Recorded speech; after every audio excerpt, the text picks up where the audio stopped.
Any other questions? Do you have any questions? Because now's the time. Right. Speak up.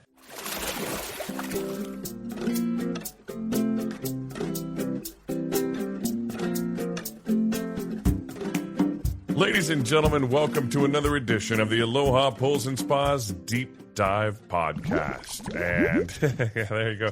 Blah, blah, blah, blah, blah. Thank you. Or whatever sound effects we can make there.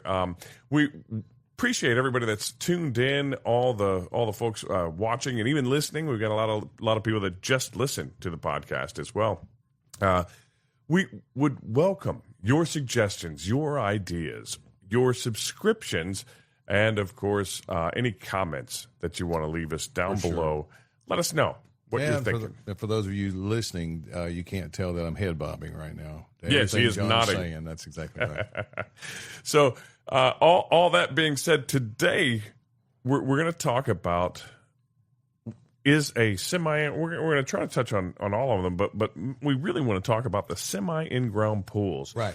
Tell me what you're thinking, Brad. Okay, yeah. Well, a lot of our leads that are coming in are about semi-in-ground pools, and that category has only been around our part of the world for about 10 years, and that may seem like a long time, but it's just not something that anyone really grew up with. You know, most of these people that are looking, their parents didn't have a semi-in-ground pool, so it's not as common knowledge as the above ground pool and the in ground pool, and ultimately we'll yammer along and we'll kind of walk through all three of them. But I had a couple conversations last week with people that were talking about semi in ground pools, so I thought, you know what, I'm going to tell the world what I told these potential customers about when you're thinking about a semi in ground pool.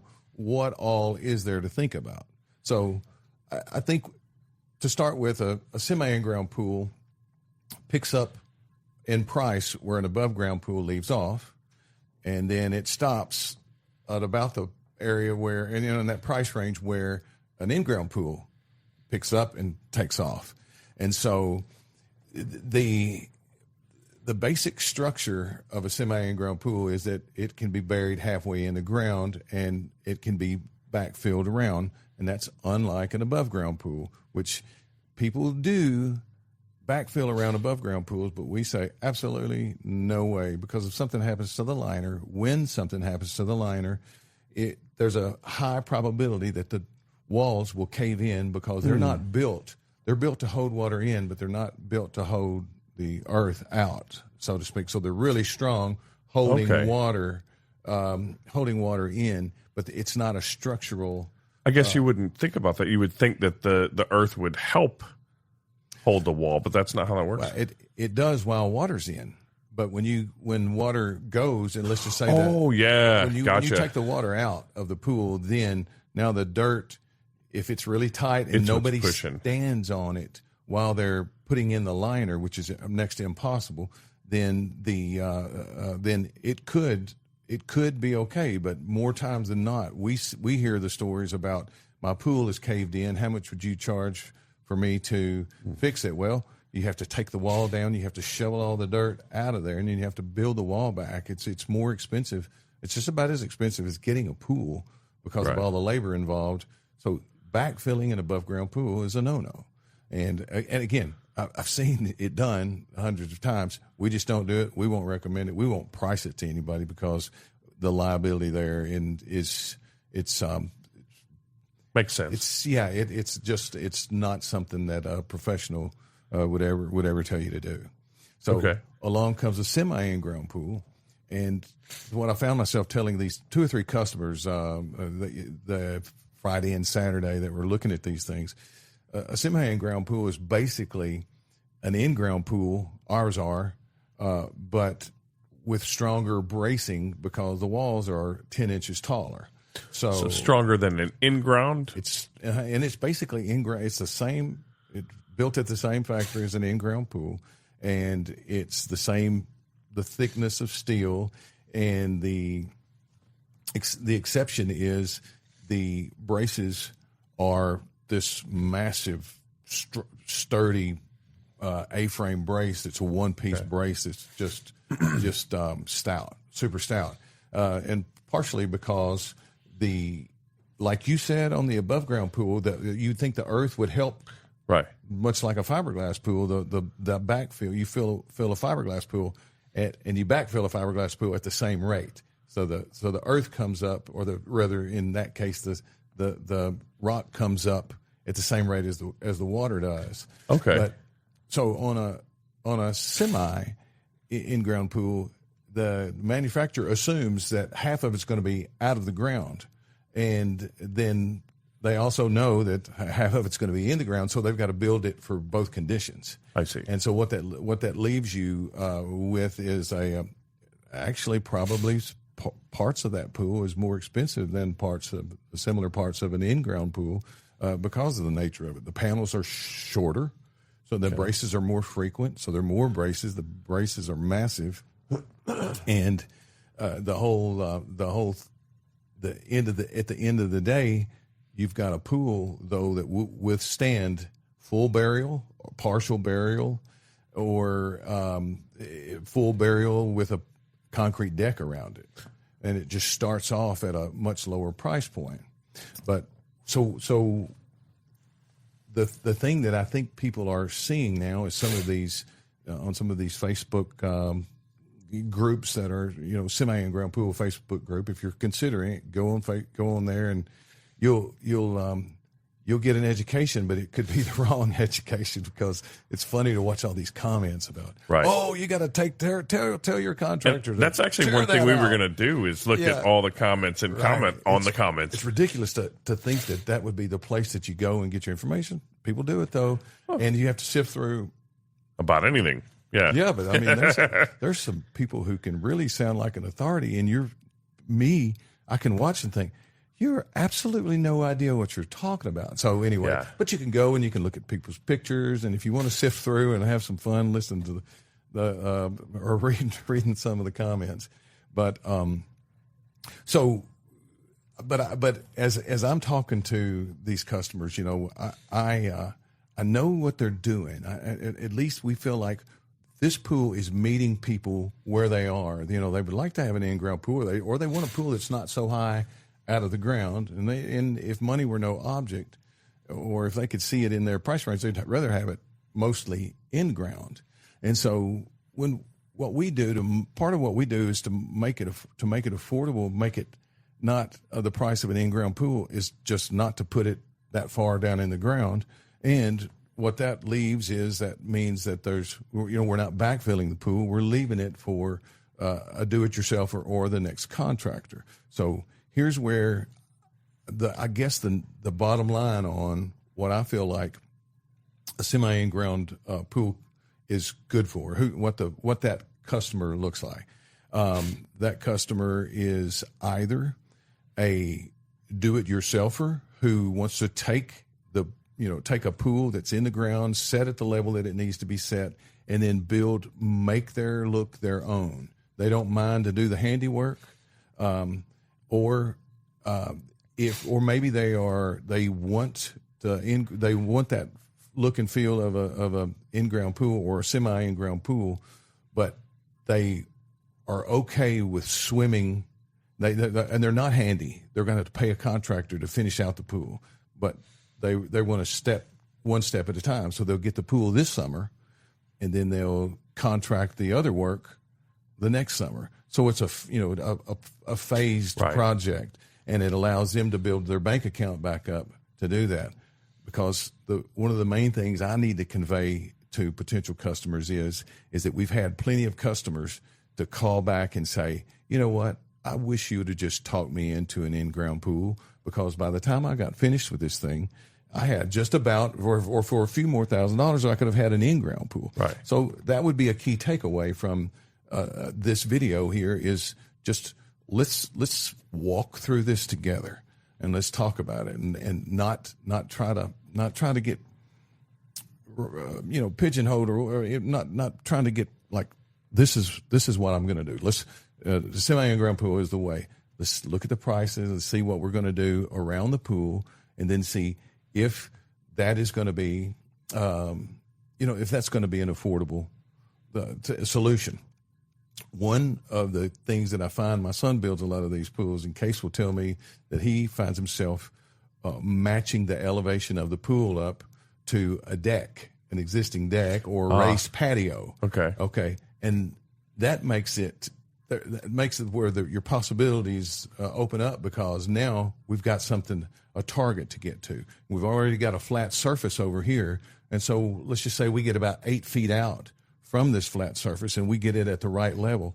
So now they just make it an extension of what they already have. Okay. So even if they had a porch or a deck already built, you could kind of match up to that to a degree. Exactly. And in another area where these work remarkably is where if you have a very steep yard, and you're going to have a retainer wall, but some yards are so steep, in say like in the hill country, and sometimes in St. Louis even, we'll find that they'll have to have a retainer wall they'll have to shelf down and then have a retainer wall where the pool patio is going to be. Then there'll be another retainer wall on the lower side of the pool to hold that in. Well, if you use this pool wall as your retainer wall on the low side, so it eliminates where an in-ground pool, if you were to do that, you would have to have 2 retainer walls. Right. On a semi-in-ground pool, you have to have one above, and then below you can just dress around the wall on the backside. So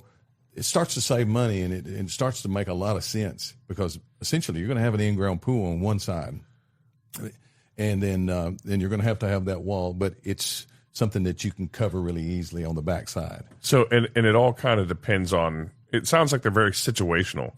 So it's like some are buried all the way down and some are built even higher. Right. Is there what's the average that when you say semi in ground, what's the average height of the wall? Well, just to make it so the walls are 52 inches, but just to make it kind of a stair-stepped approach, think of a 52-inch above-ground pool wall sitting on top of the ground, and then an in-ground pool being all the way down in the ground. Right. And so now cut that to 26 inches down in the ground. Cut it in half. Yeah, cut it in half, and that is quite frankly, that's really good look around a pool, especially if somebody builds makes almost like a bench out of it. Right. And you have a picture of the little such pool. This bench is only about 6 inches tall, so it's more like a step going all the way around the pool. But it's a good looking. Yeah, Lewis, pull that up on there for them. And so, but a 26-inch wall to go around that pool sometimes, and I discussed this with a would-be potential customer the other day. And we were looking at that picture, and I said, the only thing about that is the expense of that wall and that coped edge. They could have dropped it down about 6 more inches and then just poured concrete all the way over to the top of it. And again, that's something that we leave for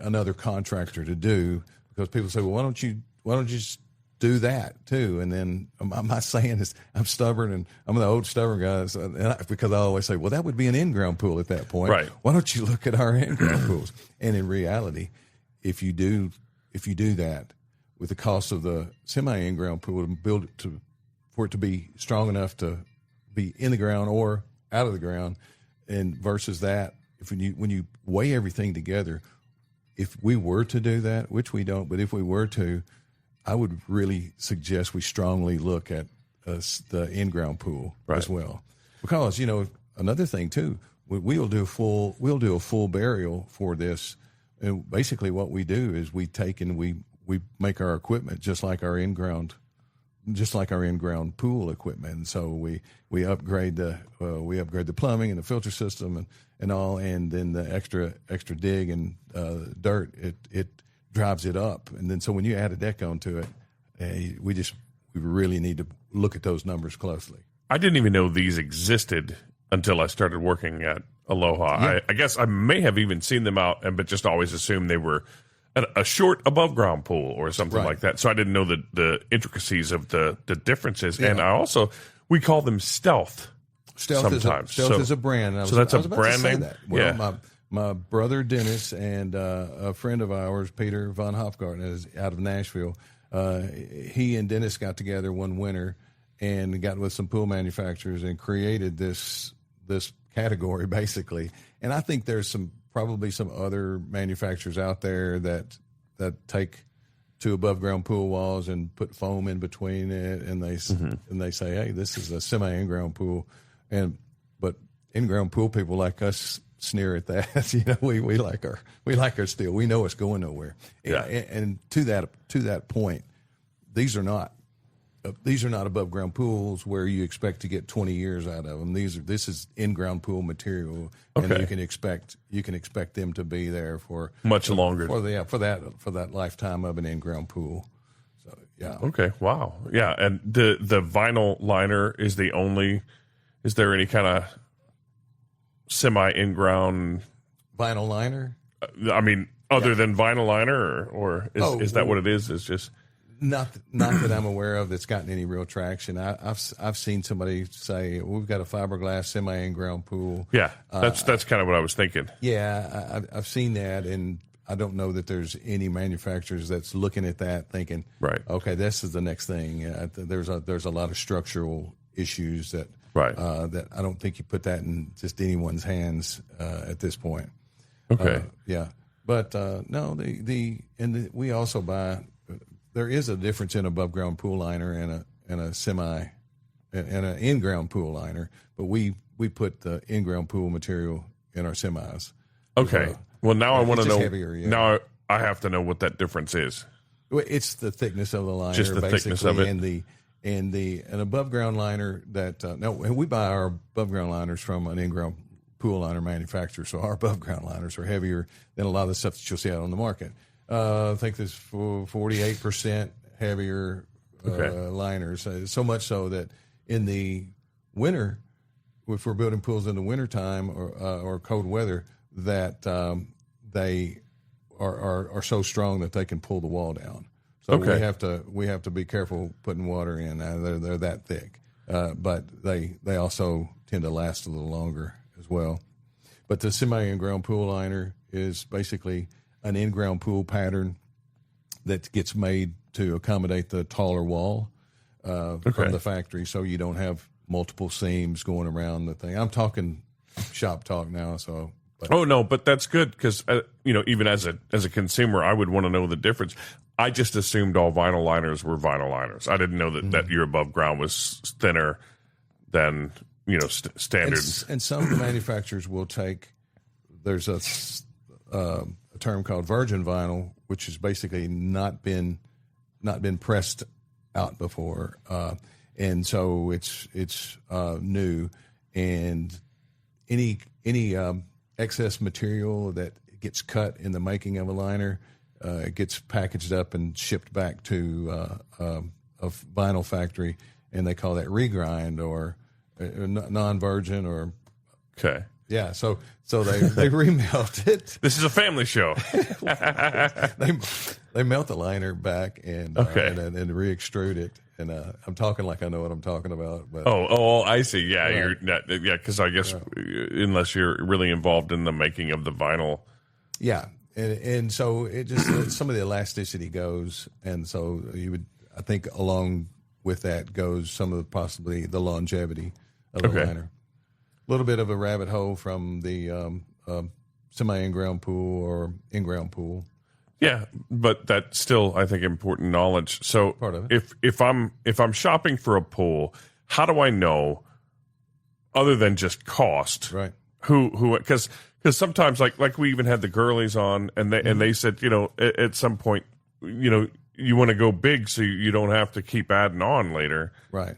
So at what point, where do I begin? What's the first thing you would do if you're looking at a virgin lawn with nothing but lawn, right? And I'm trying to decide which route do I go?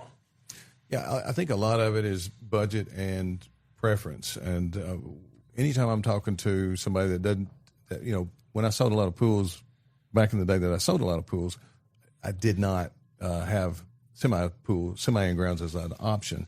So, but what I've noticed is a lot of our above ground pool customers would also have maybe a bass boat and a camper, and and they like to go on trips and all, and very well traveled people with an above ground pool because it's water. It's the same water, and the surface area is the same, and it's a fraction of the. I mean, I'm thinking, what is that fraction? It's sometimes 10%.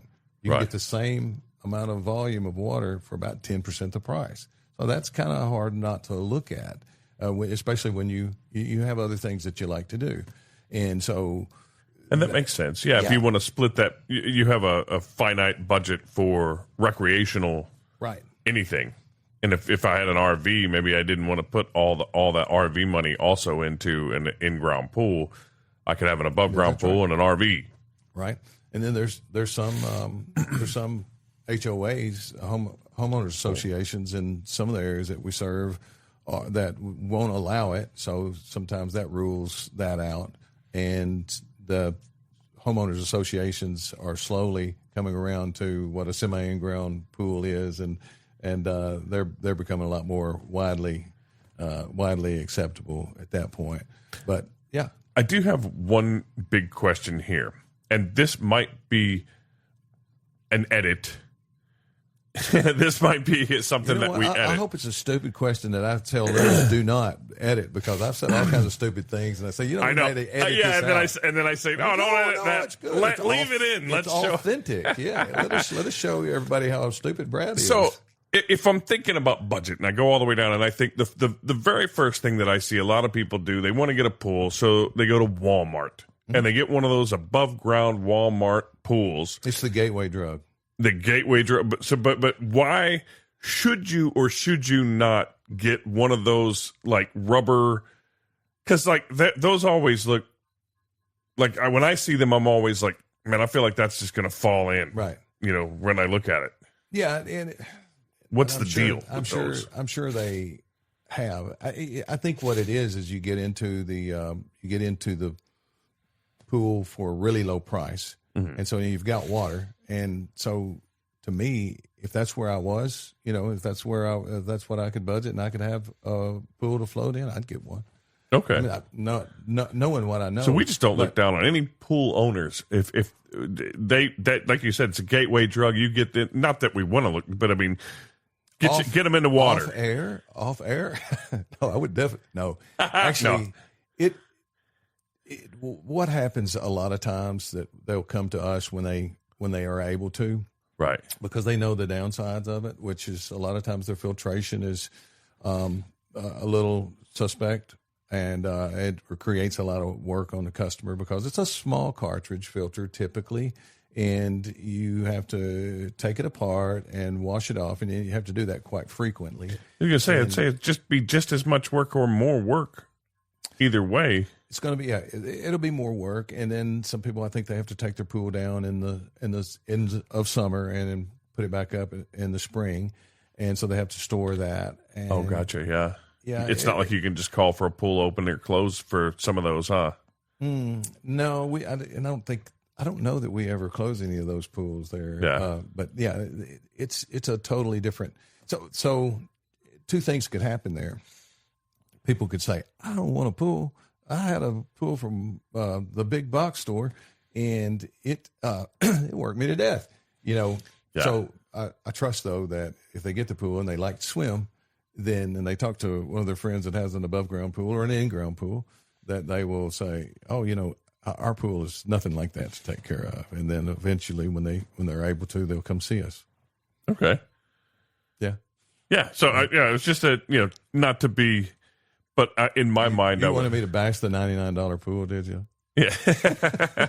I mean, it's $99, right? Yeah, something like that. What do you expect? It beats my idea, which was a swimming hole. I was just going to get a shovel and just start digging into my extra lawn out there, and Would you? No, Would you not that? at all. No, I did have that idea. Misty shut it down quickly because I thought not for swimming, but for a pond. I thought, it'd be a nice little pond. We could throw some fish in it. It'd be a nice little place to, maybe we could have a little fishing on the property, that kind of thing. You know what we should do? We need to get Jamie on here. A friend of mine that is out in Texas. He's got a company that has these very small pools, like tanning ledge pools. I think they're going to get extremely hot, extremely quick. The water Oh, But, yeah. yeah. If you could put a chiller on it somehow, and then that's just all you wanted. But again, it's another one of those kind of meet you where you are kind of deals. Right. I'm going to look into it. We'll see what happens. A very interesting thing, and I don't know how far off topic I'm getting, but I saw this, and I think it was only in England that I saw this when I was doing research for one of the podcasts, Okay. and it fits in this since I was talking about pond digging. Mm-hmm. But they're talking about natural pools, or actually making a swimming hole that is a pond. It's a swimming hole with a live, Right. That It kind stays of clear. Don't know much. Have you seen any of that? And what do you think of those? Not to put you on the spot. No, it kind of showed up around, feels like about 5 years ago. Okay. And when you look at the projects, it's really cool looking. I mean, Yeah. you've got they're not cheap. plants in the water. I don't know. I haven't seen anybody with a finished project around. If it's people talking about it, and again, I think it's kind of a cool idea. If you were in the right environment, I question how are you going to vacuum? How are you going to vacuum things off the floor? It seemed like it might end up being a little bit more work. But I'll tell you something that I think is even, and it's kind of along the same lines, but somewhere in Orlando, I really want to do one of these. It's like an all sand pool. It's more like a lake. Yeah. And now there's somewhere down not too far from Disney, there's this, I don't know how many hundreds of acres that's like beachfront property in the middle of Florida, where they've created one of these man-made things where you could Just like a little lagoon. a canoe and go from one end to the other, and it has several resorts around it. And it's all sand, and it looks like basically like ocean water. And it's somehow or another it's legal for commercial use. I don't know how that's. It's not like they're going to throw a filter and a pump on there, right? In theory, I mean that would be pretty easy to filter that. Yeah. From the bottom. Yeah. From the bottom. Yeah. Because of the sand. For sure. Yeah. Okay. Interesting. Filter really well, but it's totally above my pay grade and above my knowledge to be able to speak intelligibly. Right. But that's why we have a podcast, so we can just spitball and talk about some of these things. Did you want to get into today, or is this another podcast? Should I pick? Because we've talked about should I pick an in-ground semi or above ground, but then there's the idea of vinyl, gunite, or concrete, and I had never even really I hadn't heard of gunite. I just always thought concrete pool. Yeah, which is that's about the same. There's and we can talk about that for sure if you want to talk about that. And it might be its own podcast depending on how deep we want to dive into it. So vinyl liner pools, we've kind of talked about the structure and then the vinyl, and the water bearing membrane is the vinyl, and the structure is either steel or a poly or concrete, and fiberglass pools are the structure is fiberglass, and the water-bearing membrane is the gel coat, and then a gunite pool or a concrete pool, the structure is concrete again, and the water-bearing membrane is the plaster and tile. So and from vinyl starts off above the semi-in-ground vinyl pool. And then next is the fiberglass pool price. And then next is the gunite price. And it's a considerable jump from similar size and appointed fiberglass pools. I mean, from vinyl up to fiberglass, and then fiberglass up to gunite. And the jump is a little bit more from fiberglass to gunite, considerably more. So aside from cost, because pros and cons, like how long would you go in between, say, changing a liner, a vinyl liner, versus having to repair or fix or change out, get a new fiberglass? And fiberglass is the sweet spot in that you never really have to change anything on that, and it's going to be, you'll typically pay probably about for 4 liner jobs. Okay, if you say 4 liner jobs more, then you'll have a fiberglass pool. you kind of pay, in this case, you kind of pay for it up front. Right. And so there's a pro and con to both of those. The pro on the vinyl pool is that you get in for $25,000, depending on the pool, less. The bad part about it is you've got to go through the change out of the liner. So the good part is that the fiberglass pays for itself because you don't have to change the liner. The bad part is it may take 50 years for it to pay for itself. How many years does a vinyl liner typically last? 8 to 12 years is the magic number. Right. And I'd say, and that's basically 10 years. That's the idea. Right. And with any surface, whether it's fiberglass or plaster or vinyl, it has a lot to do with water care and how you take care of the surface and how you take care of the water. Okay. And that is a whole nother. Definitely. Like we talked about that with Lisa a little bit. Yeah. And got into how you can extend, the people that come in our store, their liners last a long time because they care about their water. They're a little, not I would say obsessive, but I mean, if you come 3 times a year and get your water tested and get it balanced, I think that's a fair amount. So let's compare the longevity of fiberglass and gunite. Thank you. I was about to. That's where I wanted to know. Yeah. How about that? So it takes a turn. It takes a turn for the worse on gunite and plaster because you have to get your sometimes there's tile maintenance that have to be. We have a motel up there, and we've got to stick some tiles on every year. There's cracks that can come in the concrete, and this is not to say anything about it. In hotel pools, we have to around here install concrete pools. I have a concrete pool at my house. Okay. So but what ends up happening is it's another bracket, and typically the people who buy those don't buy them because they are trying to save money on. They want the most authentic looking tile and the surface on the interior, and they want to be able to design the interior of their pool with benches and shelves and all kinds of fun things that enhance the use of the pool.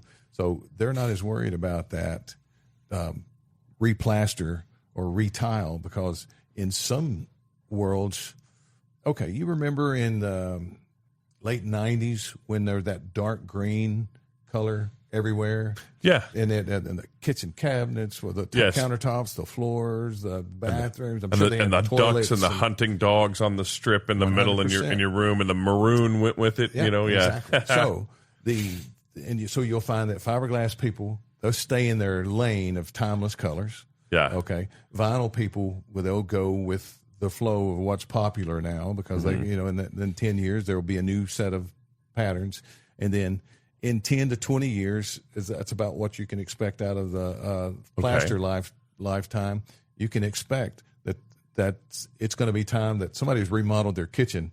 If they've got a gunite pool, they probably remodeled their kitchen. They can remodel their pool, and it brings new life to the backyard, and it's kind of exciting from that standpoint. There's different colors of plaster and stuff. Yeah. I saw black. Oh yeah, and it had like little sparkles in it on one video that I saw, and it was like a high end, like Beverly Hills pool or something. It was really neat looking. Yeah, and it's got a lot of times it's got a little aggregate in it, and it's believed that will last a little bit longer. And I had a surface on my previous pool that was called Hydrazo, and it was a plaster, and it had a quartz type of a product in there with it. But the actual finish is you plaster it one day, and then you give it a light acid bath, and you polish it the second day.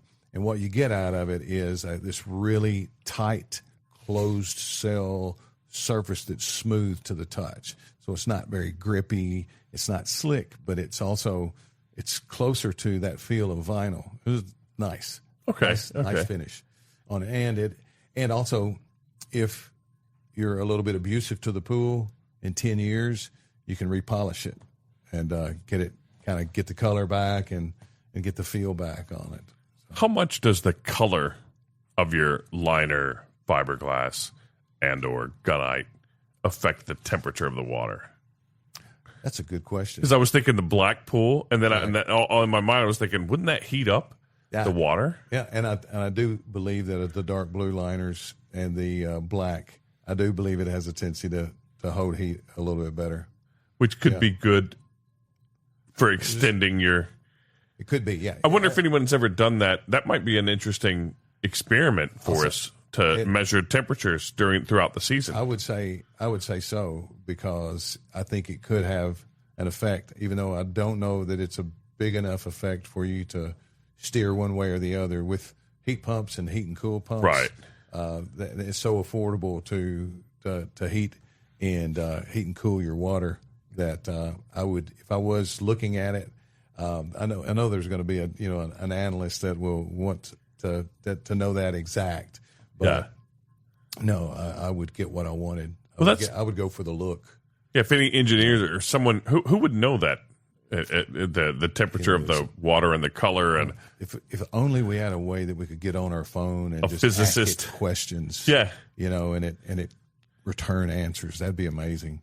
That would be neat. We'll get there one day. We'll get there one day. Exactly. If we have a phone a friend and call them up, or is that your final answer, Brad? Do you think it would heat up the Google? Yeah. Oh, yeah. That's true too. Yeah, whether it's Google or AI now, which is basically Google. There you go. Yeah. So, well, good to go. Any other questions? Do you have any questions? Because now's the time. Right. Speak up. Yeah. But type your questions down below. Tell us your question there, and then maybe we could even add on like a caveat to it later. I think everybody's got the question of, well, how much is all this stuff?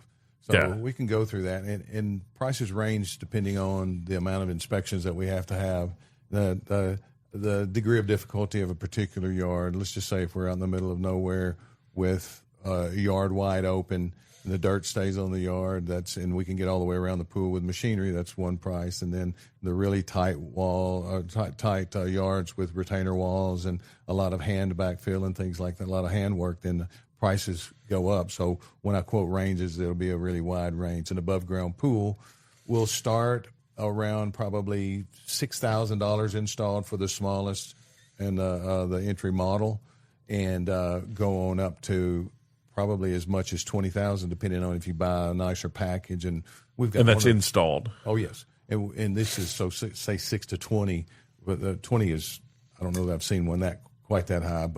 And then a semi in-ground pool is going to start somewhere around probably 15 installed for most. I mean, we've got one that's a $9,000 installed price special that we run every now and then, but it's really small, big enough for a float to spin her around and around, but small. And they'll go on up to, I'm going to say, around $35,000 before somebody comes in and starts, the deck work or the wall work, pavers, et cetera. And then in-ground pools start at around 40, I would say, for a small pool, and will work their way on up to, we like to cut off around $160,000. We seem to lose our minds when we build anything much over that. Yeah.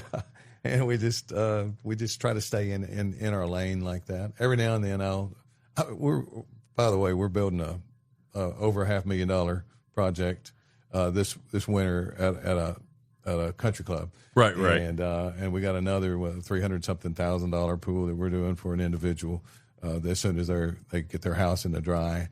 But that's not the norm for sure. Right. Yep. That 80 to 150, I think, is our in-ground pool price where we like to be at. But yeah, hopefully that helps.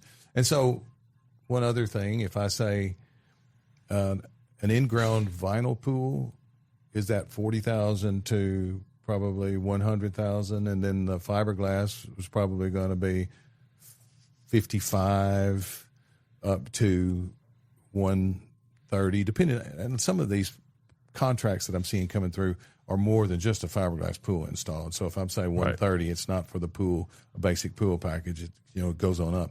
And then your gunite pool is going to be around $80,000 to $200,000 probably would be in the ballpark. Again, I think we're doing a $350,000 pool and spa combination with an automatic cover and a nice water feature and the Right. the whole big.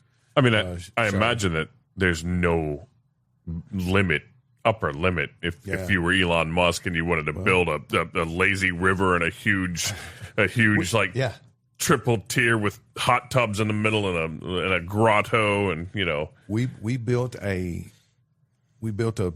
commercial pool for a campground with a couple years ago, and they told me, have you ever heard of Pool Kings, the show? Pool Kings, Pool Kings, right? So I've seen one episode, and I should probably, you'd think I'd geek out over something like that, but I need to check it out. It's a show, that where they build these drop dead pools. Well, this guy, for whatever reason, he's an hour from me. He didn't know anything about us until the state of Kentucky inspector gave him our number or told him how to get out of us. Well, so we built him the pool, but in the process, he was telling me that he tried to get Pool Kings to come to do the pool because he was kind of desperate, and it took. They said it took $1 million project for them to show up. Oh wow! Before they would even. Yeah, I guess they do a show and all around it too. But that's quite. So you say they go up to. Yeah, it's ridiculous what they. That's where they start. Yeah. I think that was their minimum point. Right. Point of entry to get them to your yard. Yeah, but as I watched it, basically what they do is they're show people, and they'll go and find a pool company in the area wherever somebody hires them, and so they'll team up with somebody to get the pool built. Okay. What the one episode I saw. That's cool. What is that on? Not when we're trying to promote it. I've never seen it. I was just curious. It's one of those home improvement channel or home garden HGTV. There's so many. Yeah, there's so many of those shows. We watched the one. I'm friends with. I don't know if you ever Chelsea Huska. So her dad, and she's got one where they build. She now does one where she goes and they like build homes and they decorate the interior direction on the HGTV. They just take like a block and 4 teams of the designers. We should do one with pools. Four homes, and you have 4 pool builders. Boom, boom, boom, boom. I'm all about that. That would be neat. Yeah. Oh, you heard it here. If years from now, a couple of years from now, we get that going. This is where it began. You know what we should do? We should do a neighborhood like a show where we build pools in one neighborhood, and we discount it, and then we interview all the customers, and just make a show about this. All these pools going on in this neighborhood, and they all get a little something different, so they all have their own story about. Oh, I'm down. That would be awesome. Yeah. And then we have our 4 different crews out there building, and so we create a little competition about who likes who with all the crews, and to see who could knock it out. Yeah. I think it'd be fun. That would be fun. Good way to sell pools in a neighborhood too. Yeah. Right? Well, yeah. Yeah. Yeah, that would be cool. We like working. Yeah, if you want a pool, let's talk about it. Get together with your neighborhood, right? And do in the neighborhood discount. That would be interesting. Yeah. If everybody in a neighborhood pulled together, maybe they could all get a discount, and then we could film it and do something. But I would love that. But anyway, well, I think we've covered a whole lot of information here for the folks that are going to go back and watch this 3 or 4 times in its entirety, because they're going to want to absorb all of that information. That's what typically happens with our shows. You got to watch it 3 or 4 times to get everything. It's like watching Naked Gun. A new joke shows up every time. This is the part that's going to get worn out on the VHS tape. They keep rewinding and going back. But we thank you so much for joining us for another Aloha Pools and Spas Deep Dive podcast. And we will catch you next time. What we say every time is dive safely. That's it.